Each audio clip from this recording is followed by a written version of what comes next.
મિત્રો, ધોરણ 8માં આજે આપણે पुनरावर्तन 1નો अभ्यास કરીશું। तो देखते हैं प्रश्न 1, इन शब्दों को शब्दकोश के क्रम में लिखिए। तो आप इस चित्र में देख सकते हैं राष्ट्रभाषा, थोड़ा, फल, सूर्य, समीक्षा, आकार, गृह, पेट और निशा आदि शब्दों को इस चित्र में दर्शाया गया है। इन सभी शब्दों को शब्दकोश के क्रम के अनुसार हमें लिखना है।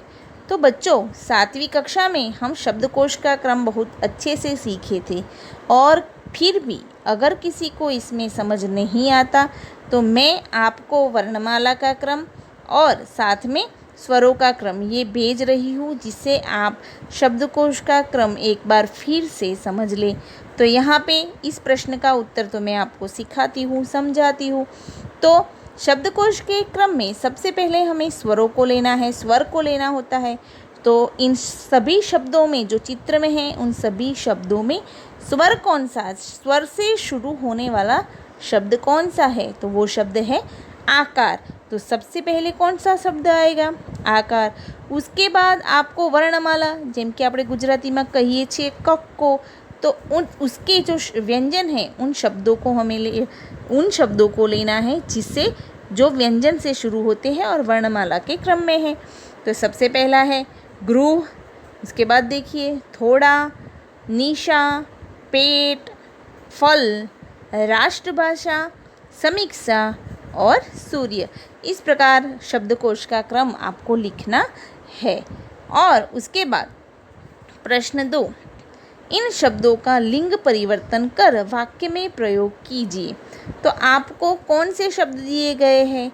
तो एक है युवक, जिसका आप लिंग परिवर्तन करते हैं युवती, और फिर आपको युवती शब्द को लेकर वाक्य भी बनाना है। जैसे कि एक युवती मेरे घर के सामने खड़ी थी। तो यहाँ पे आप वाक्य तो खुद बना सकेंगे, इसलिए मैं आपको सिर्फ लिंग परिवर्तन समझा देती हूँ। दूसरा शब्द है पंडित, तो पंडिताइन। तो बच्चों, खास एक बात, आप जब भी लिंग परिवर्तन करते हो तो आपको किस बात का खास ख्याल रखना है? तो वो है वर्तनी, જેને આપણે ગુજરાતીમાં કહીએ છીએ જોડણી। तो वर्तनी का खास ख्याल आपको रखना होगा। अगर वर्तनी में कोई भी गड़बड़ हुई, कोई भूल हुई, तो आपका लिंग परिवर्तन गलत हो सकता है। तो आगे तीसरा शब्द है छात्र, तो छात्रा।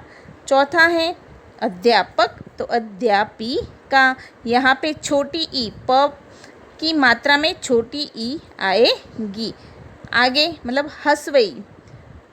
आगे पांचवा डॉक्टर, तो डॉक्टर नी, और नी में दीर्घ ई आएगी।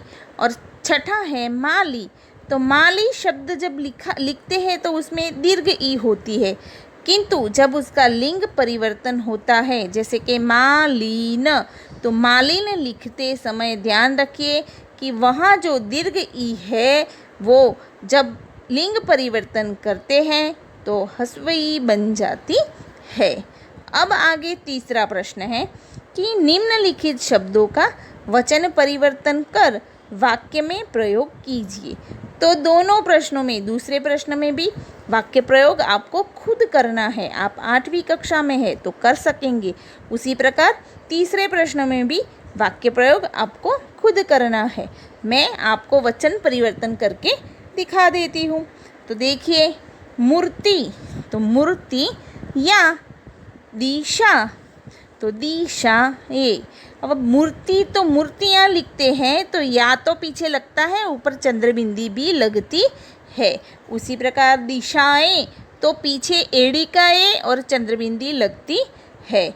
उसके बाद कहानी, तो कहानियाँ, तो यहाँ जो नी दीर्घ ई है वो हस्वई में बदल जाती है। इस प्रकार कहानिया, और या के ऊपर चंद्रबिंदी लगती है। आगे चौथा गमला, तो उसका बहुवचन होगा गमले, और यह पुल्लिंग शब्द है। गमला ये पुल्लिंग शब्द है, इसलिए उस पर जो अनुस्वार है वो आएगा नहीं। आगे अब देखते हैं चौथा प्रश्न, नीचे दिए गए शब्दों में उचित उपसर्ग अथवा प्रत्यय जोड़ते हुए नए शब्द बनाइए। इस प्रश्न के उत्तर को लिखने से पहले आप उपसर्ग और प्रत्यय के जो वीडियो मैंने आपको भेजे हैं उन्हें खास देख लीजिए। और फिर भी मैं आपको समझाती हूँ कि उपसर्ग वो होते हैं जो शब्द के आगे जुड़कर नया शब्द बनाते हैं और प्रत्यय वो होते हैं जो शब्द के पीछे जुड़कर नया शब्द बनाते हैं।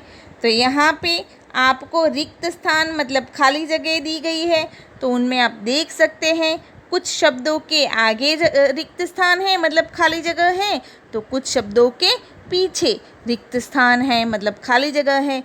और उनसे नए शब्द कौन से बनते हैं वो आपको पूछा गया है। इस प्रश्न का उत्तर मैं आगे भी आपके लिए भेज चुकी हूँ, किंतु फिर से आपको समझाती हूँ। जैसे कि पहला, खाली जगह प्लस ज्ञान बराबर खाली जगह, तो यहाँ पे आगे खाली जगह है मतलब उपसर्ग जोड़ना है, तो वी प्लस ज्ञान बराबर विज्ञान। दूसरा देखिए, मानव प्लस ता, यहाँ पे रिक्त स्थान कहाँ है, खाली जगह कहाँ है, पीछे, तो मानव प्लस ता शब्द बना मानवता। तीसरा, यहाँ पे रिक्त स्थान आगे है मतलब उपसर्ग जोड़ना है, तो वी प्लस मुख अथवा प्र प्लस मुख, तो विमुख अथवा प्रमुख, यहाँ उपसर्ग जोड़ के आपने नया शब्द बनाया। तो आगे चौथा भी, यहाँ पे भी आगे ही रिक्त स्थान है, आगे खाली जगह है, तो उपसर्ग जोड़ना है, तो गैर प्लस हाजिर, तो गैर हाजिर। तो इस प्रकार आप लिख सकते हो। पांचवें में देखिए कि अब देखिए आगे रिक्त स्थान नहीं है, पीछे रिक्त स्थान मतलब खाली जगह पीछे है, तो समाज प्लस इक लगाने से सामाजिक नया शब्द बना ना, सामाजिक, तो ये शब्द प्रत्यय के जुड़ने से बना है। तो उसी प्रकार छठा, कुल प्लस इन, यहाँ पे भी पीछे ही रिक्त स्थान है, तो इन प्रत्यय लगने से नया शब्द बना कुलीन। तो उसी प्रकार आपको प्रत्यय भी समझ में आया होगा। तो आगे सातवें में देखिए, यहाँ पे फिर से रिक्त स्थान कहाँ पे है, आगे, तो क्या होगा, उपसर्ग जोड़ना है, तो अ प्लस हिंसा, तो अहिंसा, ये नया शब्द बनता है। उसी प्रकार आठवें में पीछे रिक्त स्थान है मतलब प्रत्यय जोड़ना है, समझ में आया ना, तो शान प्लस दार, तो शानदार। तो आपको पुनरावर्तन एक समझ में आ गया होगा, उपसर्ग प्रत्यय भी समझ चुके होंगे, तो शांति से आपको पुनरावर्तन एक लिखना है।